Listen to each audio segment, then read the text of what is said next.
Assalamualaikum warahmatullahi wabarakatuh. Perkenalkan, nama saya Intan Widiastuti dengan NIM 2204046068. Saya dari kelas TPC 2 akan menyampaikan materi saya dengan judul Robiah Al-Adawiyah. Robiah Al-Adawiyah adalah seorang sufi wanita yang dikenal karena kesucian dan kecintaannya terhadap Allah Subhanahu wa Ta'ala. Kezuhudan dan mahabbah cinta Robiah tidak hanya dikenal di bangsa Arab, melainkan hingga berbagai penjuru dunia, bahkan Eropa. Hal ini membuat banyak para cendekiawan dan tokoh-tokoh Eropa meneliti pemikiran Robiah dan menulis riwayat hidupnya hingga dia mendapat julukan The Mother of the Grandmaster atau Ibu Ratu para Sufi. Pada suatu hari, seorang lelaki datang kepada Robiah dan bertanya, "Hai Robiah, saya ini telah melakukan banyak dosa. Dosa saya bertumpuk melebihi gunung-gunung. Andaikan saya bertobat kepada Allah, akankah Allah menerima tobatku?" "Tidak," jawab Robiah dengan suara yang tegas. Dan pada suatu kali yang lain, seorang laki-laki datang kepadanya. Lelaki itu bertanya, "Hai Robiah, seandainya 3 butir pasir di gurun itu adalah dosa, maka seluas itulah dosa dan maksiat yang telah aku lakukan, yang kecil maupun yang besar. Tetapi sekarang saya sudah menjalani taubat. Apakah Allah menerima taubat saya?" "Pasti," jawab Robiah tak kalah tegas. Lalu Robiah kemudian menjelaskan kalau Tuhan tidak berkenan menerima taubat seorang hamba, yang mungkin hamba itu akan tergerak menjalani taubat untuk berhenti dari dosa. "Jangan menyimpan kata akan atau andai kata, sebab hal itu akan merusak ketulusan niatmu," kata Robiah Al-Adawiyah. Memang ucapan sufi perempuan itu seringkali menyakitkan telinga bagi mereka yang tidak memahami jalan pikirannya. Ia seorang mistis yang sangat tinggi derajatnya dan tergolong kelompok sufi periode awal. Ia memperkaya literatur Islam dengan kisah-kisah pengalaman mistiknya dalam sajak-sajak berkualitas tinggi.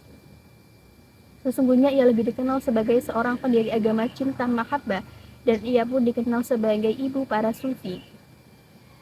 Ia adalah tokoh wanita bernama asli Robiah Basri, atau lebih dikenal sebagai Robiah Al-Adawiyah Al-Basyariyah, yang lahir pada tahun 713 Masehi di Basrah, Irak. Ia berasal dari keluarga yang kurang mampu. Sebagai anak keempat, itu sebabnya ia diberi nama Robiah, dalam bahasa Arab Arba'ah, yang artinya 4. Robiah dilahirkan ketika orang tuanya hidup sangat kekurangan. Meskipun waktu itu kota Basrah berkelimangan dengan kekayaan dan kemewahan, tidak seseorang pun yang berada di samping ibunya, apalagi menolongnya. Di saat ayahnya Ismail tengah berusaha meminta bantuan kepada para tetangganya, namun karena saat itu sudah larut malam, tidak seorang pun dari mereka yang terjaga. Dengan lunglai Ismail pulang tanpa hasil, padahal ia hanya ingin meminjam lampu atau minyak tanah untuk menerangi istrinya yang akan melahirkan. Dengan perasaan putus asa, Ismail masuk ke dalam kamarnya. Tiba-tiba matanya terbelalak gembira menyaksikan apa yang terjadi di kamar tersebut. Seberkas cahaya memancar dari bayi yang baru saja dilahirkan tanpa bantuan siapa-siapa. "Ya Allah, anakku Robiah telah datang membawa sinar yang akan menerangi alam sekitarku," seru Ismail. Tetapi berkas cahaya yang membungkus bayi kecil itu tidak membuat keluarganya terlepas dari derita kemiskinan. Ismail tetap tidak mempunyai apa-apa kecuali 3 potong roti untuk istrinya yang masih lemah. Ia lantas bersujud dalam salat tahajud. Ia menyerahkan nasib dirinya dan seluruh keluarganya kepada yang menciptakan kehidupan. Di tengah-tengah ia berdoa, ia seolah berada dalam lautan mimpi. Manakala gumpalan cahaya yang lebih terang muncul di hadapannya, dan setelah itu Rasulullah Shallallahu Alaihi Wasallam hadir. Kepada Ismail, Rasulullah bersabda, "Jangan bersedih, hai orang-orang soleh. Anakmu kelak akan dicari syafaatnya oleh orang-orang yang mulia. Pergilah kamu kepada penguasa kota Basrah dan katakan kepadanya bahwa pada malam Jumat yang lalu ia tidak melakukan sholat sunnah seperti biasanya.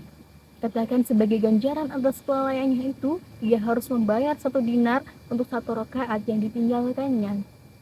Keesokan harinya, Ismail pun mengerjakan seperti apa yang diperintahkan Rasulullah dalam mimpinya.